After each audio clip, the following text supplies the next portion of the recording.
আসসালামু আলাইকুম, স্বাগতম প্রাইম 24 সংবাদে। আমি মোহাম্মদ জুবাইর রহমান। আজকে সব আন্তর্জাতিক খবর নিয়ে হাজির হয়েছি।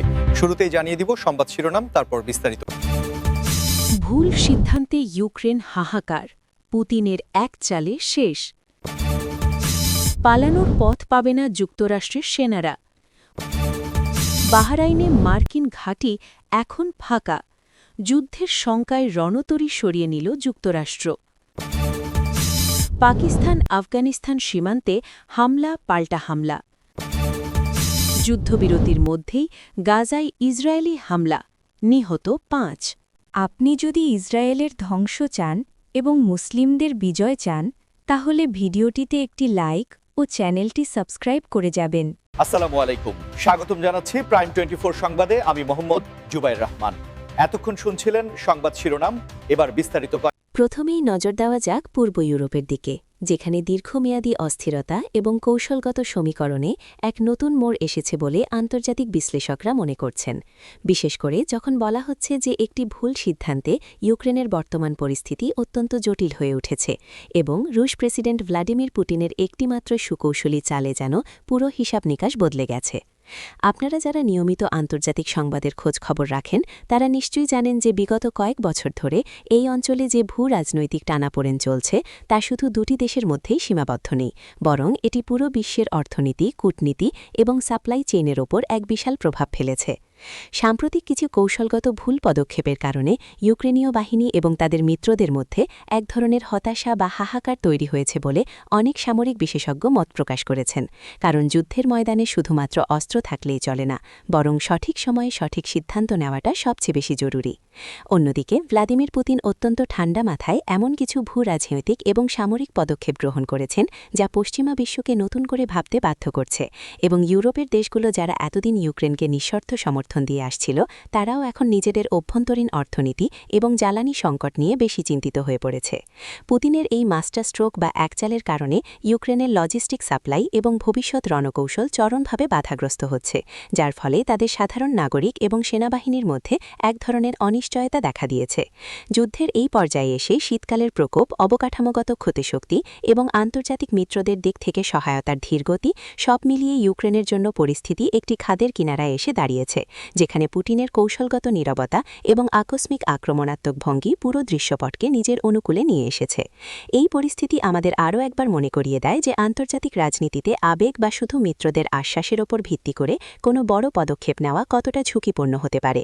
এবং আপনাদের কি মনে হয়, এই অবস্থা থেকে ইউক্রেন কি আদৌ ঘুরে দাঁড়াতে পারবে, নাকি পুতিনের এই কৌশলগত জয় দীর্ঘস্থায়ী হবে? তা অবশ্যই কমেন্ট করে আমাদের জানাবেন।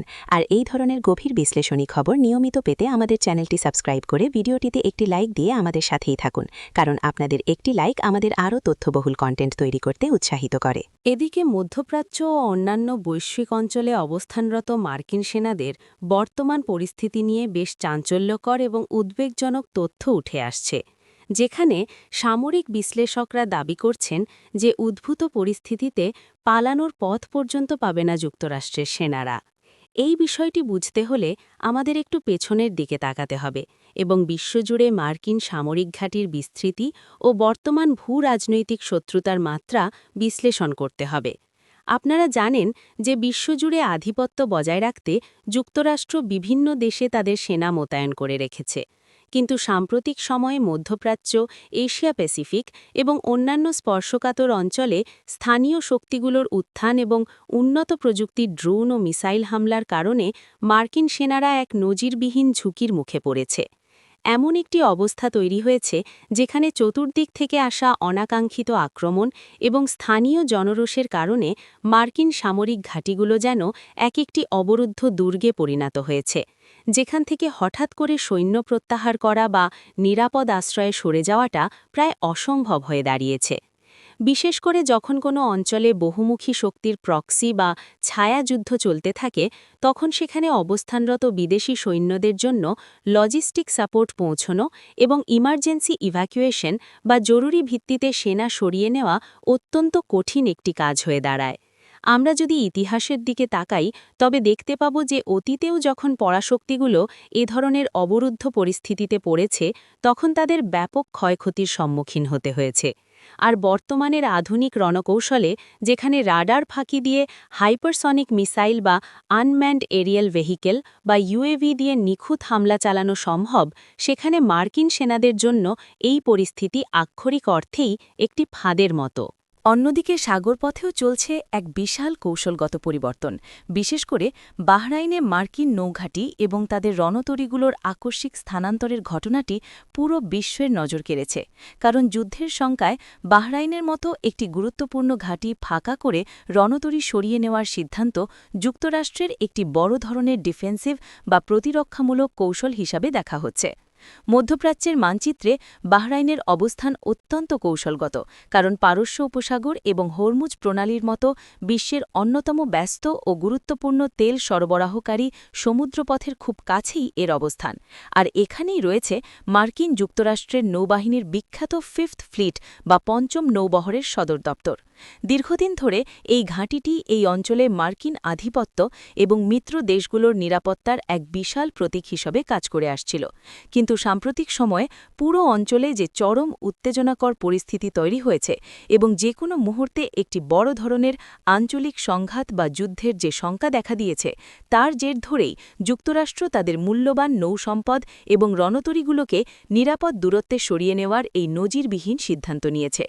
নৌসামরিক বিশেষজ্ঞদের মতে আধুনিক যুগে স্থির বা একই জায়গায় অবস্থান করা বড় বড় যুদ্ধজাহাজগুলো শত্রুপক্ষে ব্যালিস্টিক মিসাইল বা সুইসাইড ড্রোনের জন্য খুব সহজ লক্ষ্যবস্তুতে পরিণত হতে পারে। আর সেই কারণেই সম্ভাব্য হামলার ঝুঁকি এড়াতে এবং নিজেদের ফ্লিটকে সুরক্ষিত রাখতেই যুক্তরাষ্ট্র এই রিপোজিশনিং বা স্থানান্তরের কৌশল গ্রহণ করেছে। তবে এই ঘটনার একটি বড় অর্থনৈতিক প্রভাবও রয়েছে, কারণ যখনই পারস্য উপসাগরীয় এলাকায় কোনো সামরিক অস্থিরতা বা যুদ্ধজাহাজের মুভমেন্ট দেখা যায়, তখনই আন্তর্জাতিক বাজারে জ্বালানি তেলের দামের উপর তার সরাসরি প্রভাব পড়ে, যা পুরো বিশ্বের সাপ্লাই চেইন এবং মূল্যস্ফীতিকে উস্কে দেয়। এবার আসি দক্ষিণ এশিয়ার অন্যতম উত্তেজনাপূর্ণ অঞ্চল পাকিস্তান এবং আফগানিস্তান সীমান্ত প্রসঙ্গে, যেখানে সাম্প্রতিক সময়ে চরম অস্থিরতা এবং সীমান্ত পারাপার নিয়ে হামলা ও পাল্টা হামলার ঘটনা পুরো এই অঞ্চলের শান্তি ও স্থিতিশীলতাকে মারাত্মক হুমকির মুখে ফেলে দিয়েছে। আপনারা জানেন যে পাকিস্তান এবং আফগানিস্তানের মধ্যকার ডুরান্ড লাইন নিয়ে ঐতিহাসিকভাবেই এক ধরনের বিবাদ রয়েছে এবং বিগত কয়েক বছরে এই সীমান্ত অঞ্চলটি চোরাচালান, অনিয়ন্ত্রিত যাতায়াত এবং বিভিন্ন সশস্ত্র গোষ্ঠীর নিরাপদ আশ্রয়স্থল হিসেবে ব্যবহৃত হওয়ার কারণে উভয় দেশের নিরাপত্তা বাহিনীর জন্যই একটি বিশাল মাথাব্যথার কারণ হয়ে দাঁড়িয়েছে।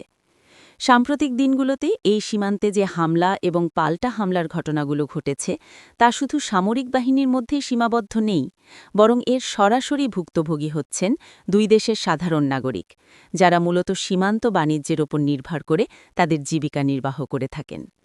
যখনই এই ধরনের গোলাগুলি বা সংঘাতের সৃষ্টি হয়, তখনই সীমান্তের চেকপোস্টগুলো অনির্দিষ্টকালের জন্য বন্ধ করে দেওয়া হয়, যার ফলে শত শত পণ্যবাহী ট্রাক আটকা পড়ে এবং কাঁচামাল ও খাদ্যদ্রব্য পচে গিয়ে দুই দেশের অর্থনীতিতেই একটি বড় ধরনের নেতিবাচক প্রভাব ফেলে।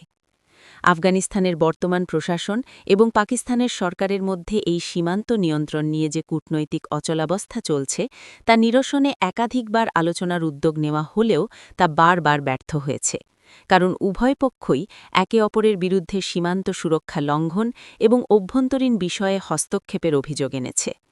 এই দীর্ঘস্থায়ী সংঘাতের ফলে সীমান্তবর্তী এলাকার সাধারণ মানুষ, নারী ও শিশুরা প্রতিনিয়ত এক চরম ভীতিকর অবস্থার মধ্যে জীবনযাপন করছেন, যেখানে তাদের বাড়িঘর ছেড়ে নিরাপদ আশ্রয়ের খোঁজে বাস্তুচ্যুত হতে হচ্ছে। দক্ষিণ এশিয়ার এই ভূরাজনৈতিক সমীকরণ অত্যন্ত জটিল, কারণ এখানে শুধু দুটি দেশের স্বার্থই জড়িত নয়, বরং আশেপাশের অন্যান্য আঞ্চলিক শক্তিগুলোরও প্রভাব রয়েছে, যারা এই অস্থিরতাকে নিজেদের স্বার্থে ব্যবহার করার চেষ্টা করতে পারে। আমরা আশা করি যে উভয় দেশই খুব দ্রুত একটি কূটনৈতিক সমাধানের পথে হাঁটবে এবং সাধারণ মানুষের জানমালের নিরাপত্তা নিশ্চিত করার জন্য কার্যকর পদক্ষেপ গ্রহণ করবে, কারণ যে কোনো ধরনের যুদ্ধ বা সংঘাত কখনোই দীর্ঘমেয়াদী কোনো সমাধান বয়ে আনতে পারে না। সবশেষে মধ্যপ্রাচ্যের সবচেয়ে সংবেদনশীল এবং হৃদয় বিদারক ইস্যু গাজার বর্তমান পরিস্থিতি নিয়ে কথা বলতে হচ্ছে। যেখানে আন্তর্জাতিক মধ্যস্থতায় অর্জিত একটি যুদ্ধবিরতির ঘোষণার পরও নতুন করে ইসরায়েলি হামলা এবং এর ফলে অন্তত ৫ জনের প্রাণহানির খবরে পুরো বিশ্ব গভীরভাবে উদ্বিগ্ন ও হতাশ। আপনারা নিশ্চয়ই জানেন যে বিগত বেশ কিছু মাস ধরে এই অঞ্চলে যে নজিরবিহীন মানবিক সংকট চলছে তা নিরসনের জন্য জাতিসংঘ থেকে শুরু করে বিভিন্ন আন্তর্জাতিক সংস্থা এবং প্রতিবেশী দেশগুলো প্রাণপণ চেষ্টা চালিয়ে যাচ্ছে, যাতে অন্তত সাধারণ মানুষ, শিশু ও নারীরা একটু নিরাপদ আশ্রয় এবং পর্যাপ্ত ত্রাণ সহায়তা পেতে পারে। একটি যুদ্ধবিরতি বা সাময়িক অস্ত্রবিরতি যখন ঘোষণা করা হয় তখন সবার মনেই একটি ক্ষীণ আশার আলো জাগে যে হয়তো এবার ধ্বংসস্তূপের নিচ থেকে জীবনযাত্রা কিছুটা হলেও স্বাভাবিক হবে, হাসপাতালগুলোতে প্রয়োজনীয় ওষুধ পৌঁছবে এবং মানুষের মুখে একটু খাবার জুটবে। কিন্তু অত্যন্ত দুঃখের বিষয় হল চুক্তির কালি শুকাতে না শুকাতেই যখন এমন অনাকাঙ্ক্ষিত হামলার ঘটনা ঘটে তখন তা শুধু চুক্তিকেই লঙ্ঘন করে না, বরং আন্তর্জাতিক শান্তি প্রক্রিয়ার প্রতি সাধারণ মানুষের যে সামান্য বিশ্বাসটুকু অবশিষ্ট রয়েছে সেটিকেও ভেঙে চুরমার করে দেয়। এই হামলায় যে ৫ জন সাধারণ মানুষের প্রাণহানির খবর পাওয়া গেছে তা হয়তো পরিসংখ্যানে একটি ছোট সংখ্যা মনে হতে পারে, কিন্তু একটি পরিবারের জন্য, একটি সমাজের জন্য এটি এক অপূরণীয় ক্ষতি যা কোনো রাজনৈতিক বা সামরিক অজুহাত দিয়েই পূরণ করা সম্ভব নয়। এই ধরনের ঘটনা প্রমাণ করে যে কোনো সংঘাত কবলিত অঞ্চলে স্থায়ী শান্তি প্রতিষ্ঠা করা কতটা কঠিন এবং দীর্ঘমেয়াদী একটি প্রক্রিয়া, যেখানে আন্তর্জাতিক সম্প্রদায়ের শুধু বিবৃতি দিলেই চলবে না, বরং চুক্তির শর্তগুলো যেন কঠোরভাবে মেনে চলা হয় তা নিশ্চিত করার জন্য কার্যকর নজরদারির ব্যবস্থা থাকতে হবে। আমরা আমাদের এই চ্যানেলের মাধ্যমে সবসময় চেষ্টা করি আপনাদের সামনে বিশ্বের প্রতিটি প্রান্তের নিরপেক্ষ এবং বস্তুনিষ্ঠ খবর তুলে ধরতে, যাতে আপনারা নিজেরাই বিচার বিশ্লেষণ করে সত্যটি উপলব্ধি করতে পারেন। ভিডিওটি শেষ করার আগে আপনাদের কাছে অনুরোধ থাকবে বিশ্বজুড়ে চলমান এই অস্থিরতা এবং আজকের আলোচিত খবরগুলো সম্পর্কে আপনাদের মূল্যবান মতামত অবশ্যই নিচে কমেন্ট করে আমাদের জানাবেন।